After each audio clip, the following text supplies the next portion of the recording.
ధ్రువ నక్షత్రం ఒక ప్రాచీన రహస్యం. పురాణాల్లో దీనికి సంబంధించిన ఒక అద్భుతమైన కథ ఉంది. దీన్ని ధ్రువలోకం అని కూడా అంటారు. అది ఏర్పడటానికి కారణమైన కథ ఈ భాగవతం 18వ ఎపిసోడ్లో ఎక్స్ప్లోర్ చేద్దాం. అయితే ధ్రువ నక్షత్రం మిస్టరీతో పాటు భక్తికి డెఫినేషన్ ఉంటే అది ఎలా ఉంటుంది, భక్తికి వయసుతో సంబంధం ఉంటుందా అనే ప్రశ్నల సమాధానాలు కూడా ఇందులో ఉంటాయి. ఈ ధ్రువ నక్షత్రాన్ని మోడర్న్ సైన్స్ ఏ విధంగా పిలుస్తుందో తెలిస్తే కామెంట్ చేయండి. అలాగే మన ఛానల్ కి సపోర్ట్ చేస్తూ ఒక లైక్ కొట్టి ఈ కంటెంట్ ఇంట్రెస్ట్ ఉన్న వాళ్లకు షేర్ చేయండి. కంటెంట్ కొత్తగా చూసే వాళ్ళు ఉంటే వెంటనే సబ్స్క్రైబ్ చేసుకుని ఆ బెల్ ఐకాన్ యాక్టివేట్ చేసుకోండి. స్వయంభూ మను కొడుకు ఉత్తానపాదుడికి సునీత, సురుచి అనే ఇద్దరు భార్యలు. సునీత ద్వారా ధ్రువ, సురుచి ద్వారా ఉత్తమ అనే కొడుకులను పొందాడు.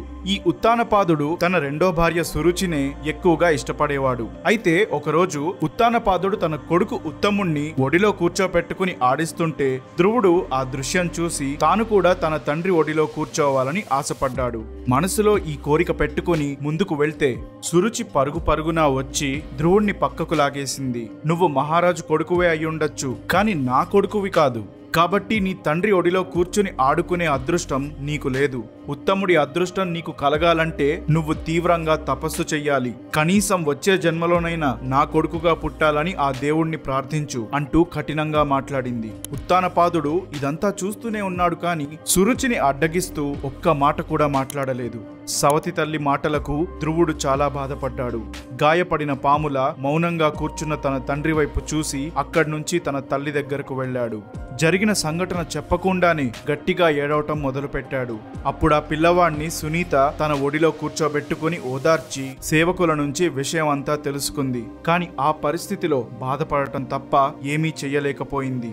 అంత బాధలో కృంగిపోయి కూడా తన సహజమైన శాంత స్వభావాన్ని వదులుకోలేదు. చూడు నాన్న, ఎవరైనా ఒకరికి చెడు జరగాలనుకుంటే అది వాళ్లకే తిరిగి ఎదురవుతుంది. కాబట్టి ఎప్పుడూ కూడా ఎవ్వరి గురించైనా సరే చెడుగా ఆలోచించకు. మీ నాన్నగారికి నేనంటే ఇష్టం లేదు. నన్ను కనీసం ఒక పని మనిషిగానైనా ఆయనకు సేవలు చెయ్యనివ్వట్లేదు. నువ్వు నాలాంటి దురదృష్టవంతురాలికి కొడుకుగా పుట్టావు. సురుచి అన్నది నిజమే. నా కొడుకువి కాబట్టే నీ తండ్రి ఒడిలో కూర్చునే భాగ్యాన్ని పొందలేకపోయావు. నీ మనసును గాయపరిచిన సురుచి మాటలకు కోపం తెచ్చుకోకు. అందుకు బదులుగా నీ పినతల్లి చెప్పినట్టే ఆ నారాయణుణ్ణి ఆశ్రయించు. ఆయన దీనబంధువు, అంటే కష్టాల్లో ఉన్న వారిని ఆదుకునే పరమాత్ముడు. బ్రహ్మాది దేవతలందరూ కోరుకునే శ్రీహరి పాదాలకు పూజించు. కేవలం ఆయన మీద మాత్రమే ఆప్యాయత పెంచుకో. విష్ణు రూపాన్ని తలుచుకుంటూ ఆయన పేర్లను స్మరించు. నీకు తప్పకుండా అన్ని బాధల నుంచి విముక్తి లభిస్తుంది. ఇంతకంటే నిన్ను ఓదార్చడానికి నాకు వేరే దారి కనిపించడం లేదు అని చెప్పింది. ఆ సమయంలో ధ్రువుడికి కూడా తన తల్లి చెప్పిన మార్గమే మంచిదనిపించింది. తండ్రి ఏలుతున్న రాజ్యాన్ని వదిలిపెట్టి అడవుల్లోకి వెళ్ళాడు. తన తపస్సుని ఎక్కడ ప్రారంభించాలో అర్థమవ్వక తిరగడం మొదలు పెట్టాడు. నారద మహర్షి తన యోగ శక్తుల ద్వారా ధ్రువుడి గురించి తెలుసుకున్నాడు. పోయిన జన్మలో బాలుడిగా ఉన్న స్థితిలో తాను ఎదుర్కొన్న పరిస్థితి గుర్తు చేసుకున్నాడు. నారదుడికి పూర్వజన్మ ఎలా ఉంటుంది అని ఆలోచించేవారు నారదముని జన్మలు, అందులో ఉన్న ఇంట్రెస్టింగ్ పాయింట్స్, దానికి సంబంధించిన టైం ట్రావెల్, వీటి గురించి వివరిస్తూ నారద మహర్షి టైం ట్రావెలర్ అనే పేరుతో అప్లోడ్ చేసిన వీడియో చూడండి. ధ్రువుడున్న స్థితిని అర్థం చేసుకుని సాయం చెయ్యాలనే ఉద్దేశంతో నారదముని అతని దగ్గరకు వెళ్ళాడు. ముందుగా తల మీద చెయ్యి పెట్టి ఆశీర్వదించి, నువ్వు 5 ఏళ్ల బాలుడివి, చిన్న పిల్లవాడివి, ఇలా చెయ్యకూడదు. ఈ వయసులో ఆనందంగా బొమ్మలతో ఆడుకోవాలి. ఈ ప్రపంచంలో మంచి చెడు, నిందలు, అవమానాలు అన్నీ మన కర్మల కారణంగానే లభిస్తాయి. ఇవన్నీ మాయ చేత సృష్టింపబడ్డాయి. వీటి గురించి ఆలోచించే వయసు నీది కాదు. ఆ పరమాత్మ అనుగ్రహం నీపై ఉంటే ఎటువంటి దుఃఖమైనా నీ దరికి చేరదు. ప్రతి జీవికి కావాల్సింది ఆ పరమాత్మ కృప మాత్రమే. అది లేకుండా ఏ పనికైనా ప్రతిఫలాన్ని ఆశించలేం. ఆనందమో బాధో ఆ పరమాత్మ నీకు ఏదిస్తే దాంతోనే నువ్వు తృప్తి చెందాలి. నీ తల్లి నారాయణుణ్ణి శరణు కోరమని చెప్పింది. అందుకే నువ్వు తపస్సులు చేసి విష్ణువుని దర్శించుకోవాలనుకుంటున్నావని నాకు తెలుసు. ధ్రువ, ఆయన్ని చూడగలగడం అంత సులభం కాదని నీకు తెలీదా? యోగులు, ఋషులు సంవత్సరాల తరబడి తపస్సులు చేసినా చూడలేకపోయారు. ఏకాగ్రత, త్యాగం, ఓర్పు, ప్రపంచంతో ఉన్న బంధాలను వదులుకోవడం, వీటితో పాటు ఎన్నో జన్మలు తీవ్రమైన తపస్సులు చెయ్యాలి.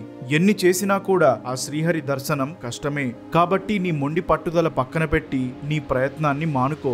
ఇలాంటివన్నీ వృద్ధాప్యంలో చెయ్యాలి. కాబట్టి నువ్వు కొంతకాలం తరువాత మళ్ళీ నీ ప్రయత్నాన్ని మొదలుపెట్టు. పరమాత్మ మనిషికి ఆనందం, దుఃఖం రెండూ ఇచ్చారు. వాటి నుంచి తప్పించుకోవాలనుకోవడం సృష్టి ధర్మం కాదు. ఒక మనిషి తన సుఖాల మత్తులో పడి మంచి పనులు చేయకుండా ఆగిపోతే అతని పుణ్యం క్షీణించి పాపం పెరుగుతుంది. కష్టాలొచ్చినా కూడా వాటిని ఎదుర్కొని మంచి పనులు చేయడం కొనసాగిస్తే పుణ్యం పెరుగుతుంది. ఇక్కడ కర్మ అంటే తన చర్యలను సవ్యంగా నిర్వర్తించడం, జ్ఞానం అంటే పరమాత్మకు సంబంధించిన విషయాలన్నీ తెలుసుకోవడం, ఆఖరిగా భక్తి. ఈ మార్గాలతో కూడా పుణ్యం పెరుగుతుంది. నీకంటే అదృష్టవంతులను చూసి నువ్వు అసూయ పడకూడదు, అనురాగం చూపించాలి. నీకంటే దురదృష్టవంతుడిని చూసి జాలిపడాలి, అంతేగాని అతన్ని ద్వేషించడం, ఎగతాళి చెయ్యడం ఇలాంటివేవీ చేయకూడదు. నీతో సమానమైన వాళ్లతో స్నేహం చేస్తే ఎప్పటికీ ఆనందంగా ఉంటావు అని చెప్పాడు. అంతా విన్న ధ్రువుడు, ఇలా మిమ్మల్ని కలుసుకోవడం నా అదృష్టం. మీ వల్లే ఆనందాలు దుఃఖాలు శాశ్వతం కావని, వీటిల్లో ఏది వచ్చినా ఒకేలా ఉండాలనే రహస్యాన్ని తెలుసుకున్నాను. అయినా నేను సరైన క్షత్రియుణ్ణి కాదేమో.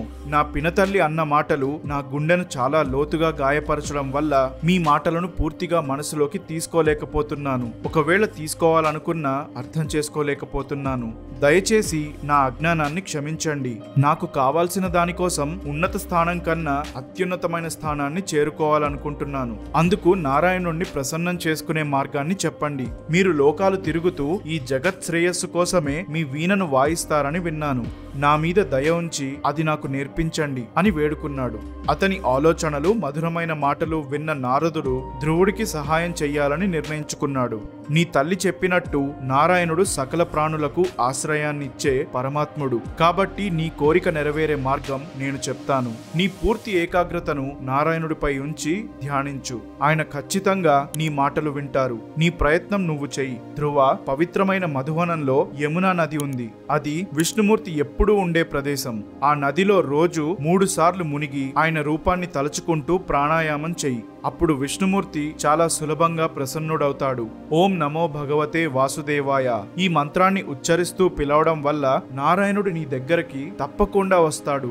నీ కోరికలు అన్నీ కూడా తీరుస్తాడు. ఇలా నామస్మరణ చేస్తూ ధ్యానించే పద్ధతిని భక్తి యోగా అంటారు. అన్ని యోగముల్లో ఇది చాలా సులువైనది. అంతేకాదు నారాయణుడికి ఎంతో ఇష్టమైనది. ఇలా ఈ విధంగా నారదముని ధ్రువుడికి మంత్రాన్ని నేర్పించాడు. తరువాత శ్రీ మహావిష్ణువు రూపం ఎలా ఉంటుందో వర్ణించాడు. ధ్రువుడు ఆ వర్ణన వింటూనే తన మనసులో ఆ రూపాన్ని ముద్రించుకున్నాడు. అనంతశేషుడిపై నిదురిస్తున్న నారాయణుడున్న దృశ్యం తన మనసంతా నిండిపోయింది. విష్ణువు నాభి నుండి కమలం ఉద్భవించడం, పసుపు రంగులో పట్టు వస్త్రాలు ధరించి పెదాలపై చిరునవ్వు, కరుణ నిండిన కళ్ళు, ఇలాంటి లక్షణాలన్నీ ధ్రువుడు ఊహించుకున్నాడు. ఆఖరిగా నారదుడి ఆశీర్వాదం తీసుకుని యమునా నది తీరానికి ఆనుకొని ఉన్న మధువనం వైపు అడుగులు వేశాడు. ఇక నారదుడు చెప్పిన చోటకు ధ్రువుడు చేరుకొని తపస్సు మొదలుపెట్టాడు. మొదటి నెల రోజుల పాటు అడవిలో దొరికిన పళ్లను తిన్నాడు. 2వ నెల గడ్డితో పాటు ఎండిన ఆకులు మాత్రమే తిని బ్రతికాడు. కేవలం నీళ్లు మాత్రమే తాగుతూ 3వ నెల జీవించాడు. ఇక 4వ నెల తిండి తిప్పలు అన్నీ మానేసి గాలిని మాత్రమే ఆహారంగా తీసుకోవడం మొదలుపెట్టాడు. నారద మహర్షి తనకు నేర్పించిన ఓం నమో భగవతే వాసుదేవాయ అనే మంత్రాన్ని ఆపకుండా జపించాడు. మనసులో ఆ ఒక్క ఆలోచనతో 5 ఏళ్ల పిల్లవాడు ఎంతో కఠినంగా తపస్సు చేయడం కొనసాగించాడు. దాన్ని గమనించిన దేవతలు తపస్సు మరీ భయంకరంగా ఉందని భావించారు. మృగాలు, పాములు, ఆఖరికి ప్రేతాలను కూడా పంపించి భయపెట్టడానికి ప్రయత్నించారు. ధ్రువుడు ఎంత తీవ్రంగా తపస్సులో మునిగిపోయాడంటే కనీసం అవన్నీ తన దగ్గరకు వచ్చాయన్న విషయం కూడా అతను తెలుసుకోలేకపోయాడు.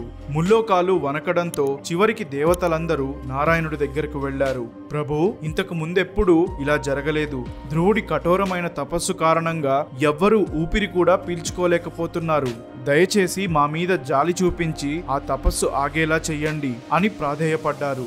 దానికి విష్ణుమూర్తి, నేను ఇప్పుడే అతని దగ్గరకు వెళ్లి తాను తపస్సు విరమించుకునేలా చేస్తాను. ఇప్పటికే 5 నెలలు గడిచిపోయాయి.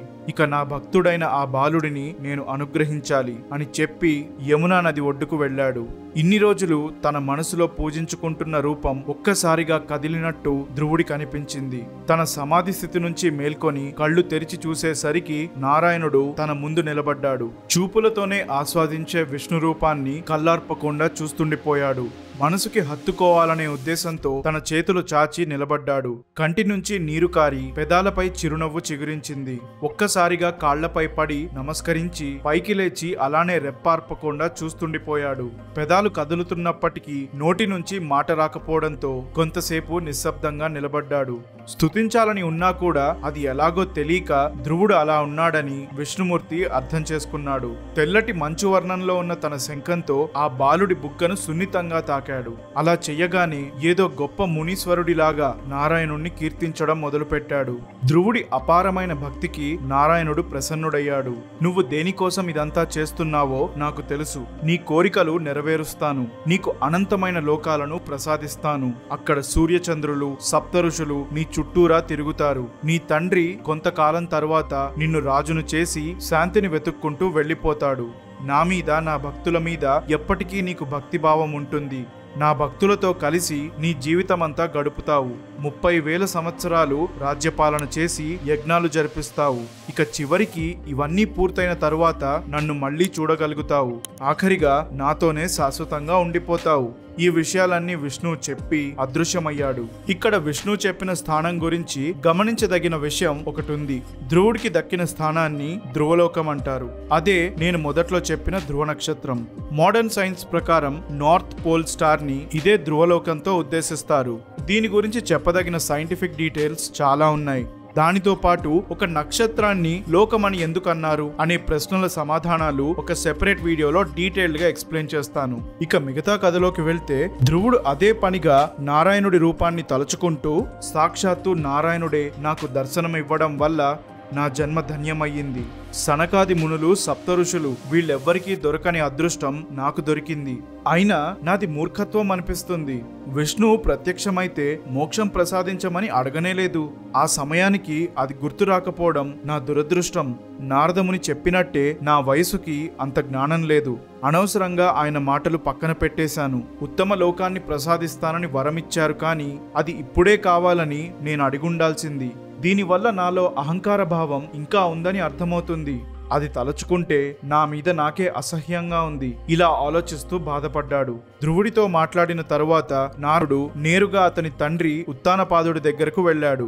అతిథి సత్కారాలన్నీ అందుకున్న తరువాత నారద మహర్షి, రాజా, ఎందుకు ఇంతలా విచారిస్తున్నావు? నీకు గాని నీ రాజ్యానికి గాని ఏదైనా ప్రమాదం సంభవించిందా అని ప్రశ్నించాడు. అప్పుడు ఉత్తానపాదుడు దీర్ఘంగా నిట్టూర్చి, నా కొడుకు పట్ల నేను మూర్ఖంగా ప్రవర్తించాను. నా భార్యపై ఉన్న ప్రేమతో 5 ఏళ్ల పిల్లవాడు దూరంగా వెళ్లిపోవడానికి కారకుడనయ్యాను.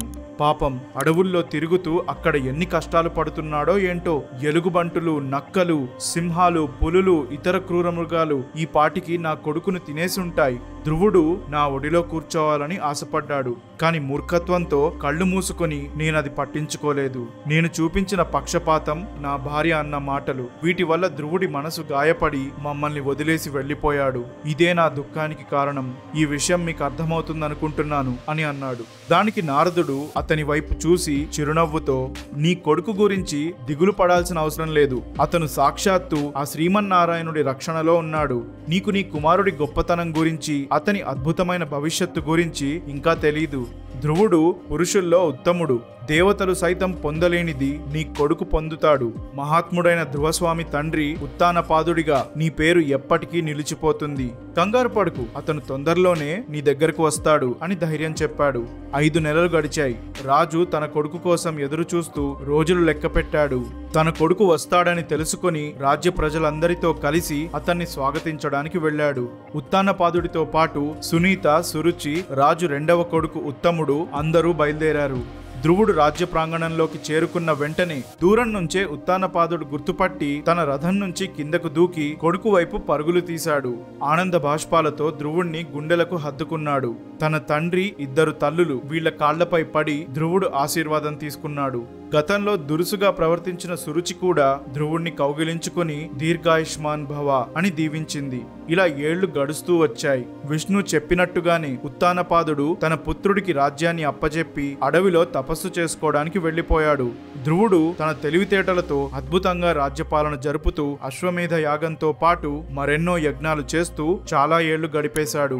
తన పాదాల దగ్గర ఆశ్రయం పొందుతాడని నారాయణుడు చెప్పిన మాటలు గుర్తు చేసుకున్నాడు. ఆనందంతో పొంగిపోయి తన పుత్రుడికి పట్టాభిషేకం చేసి తపస్సు చెయ్యడానికి బదరికాశ్రమానికి వెళ్ళాడు. తన శరీరాన్ని వదిలేసి పరమాత్మను చేరుకోవడానికి చాలా ఉత్సాహపడ్డాడు. ఏమీ వినిపించకుండా కనిపించకుండా చిన్నప్పుడు చేసినట్టే మళ్లీ తీవ్రమైన యోగ స్థితిలోకి వెళ్లిపోయాడు. దివ్యమైన తేజస్సుతో వెలిగిపోతున్న ఒక రథం అతని దగ్గరకు వచ్చింది. దాని నుంచి నారాయణుడి సేవకులు దిగి, మీరు 5 సంవత్సరాల బాలుడిగా ఉన్నప్పుడు నారాయణుడు మీ తపస్సుకు ప్రసన్నుడై స్వర్గలోకాల్లో ఒక ఉన్నత స్థానాన్ని అనుగ్రహించాడు. అది అందరికీ దక్కే స్థానం కంటే శ్రేష్టమైనది. సూర్యుడు, చంద్రుడు, నక్షత్రాలు, సప్త ఋషులు వీళ్ళంతా మీ చుట్టూరా ప్రదక్షిణలు చేసి మీ శ్రేష్టతను చేరుకుంటారు. తారలు, గ్రహాలు నశించినప్పటికీ స్వర్గలోకాల్లో మీ స్థానం ఎప్పటికీ శాశ్వతంగా నిలిచిపోతుంది. దయచేసి రథమెక్కి మీకు ప్రసాదించిన లోకానికి రండి అని అన్నారు. ధ్రువుడు రథమెక్కుతుంటే మృత్యుదేవత తన దగ్గరకు వచ్చి అతనికి నమస్కరించి, ప్రభు, దయచేసి నన్ను స్వీకరించండి అని అడిగింది. ధ్రువుడు, నేను నిన్ను స్వాగతిస్తున్నాను అని చెప్పి మృత్యు తల మీద కాలు పెట్టి రథమెక్కాడు. ఇలా ధ్రువుడి కథ ముగిసింది. ఇక ఫైనల్ కన్క్లూజన్స్. భక్తికి వయసుతో సంబంధం లేదని, కేవలం మనసులో ఏర్పరచుకునే ఏకాగ్రత, ఆలోచనలు వీటితో మాత్రమే సంబంధం ఉంటుందని ధ్రువుడు చేసిన తపస్సుతో అర్థమవుతుంది. ఇక భక్తికి సింపుల్ గా ఒక డెఫినేషన్ ధ్రువుడి కథ ద్వారా చెప్పాలంటే, మనసులో ఇతర ఆలోచనలేవీ లేకుండా కేవలం ఆ పరమాత్మ స్వరూపంపై ధ్యానించడం అని అర్థం చేసుకోవచ్చు. ధ్రువుడు చేరుకున్న ధ్రువలోకం అండ్ నార్త్ పోల్ స్టార్ వీటి గురించి చెప్పిన సెపరేట్ వీడియో రాబోతుంది. అది నేను త్వరగా అప్లోడ్ చేయాలంటే కమెంట్స్ అండ్ లైక్స్ తో మీ సపోర్ట్ చూపించండి. అండ్ అప్లోడ్ అయిన వీడియో మిస్ అవ్వకూడదంటే సబ్స్క్రైబ్ చేసుకుని ఆ బెల్ ఐకాన్ యాక్టివేట్ చేయండి. నేను మీ లైఫ్ ఓ రామా, తిరిగి కలుస్తూనే ఉందాం.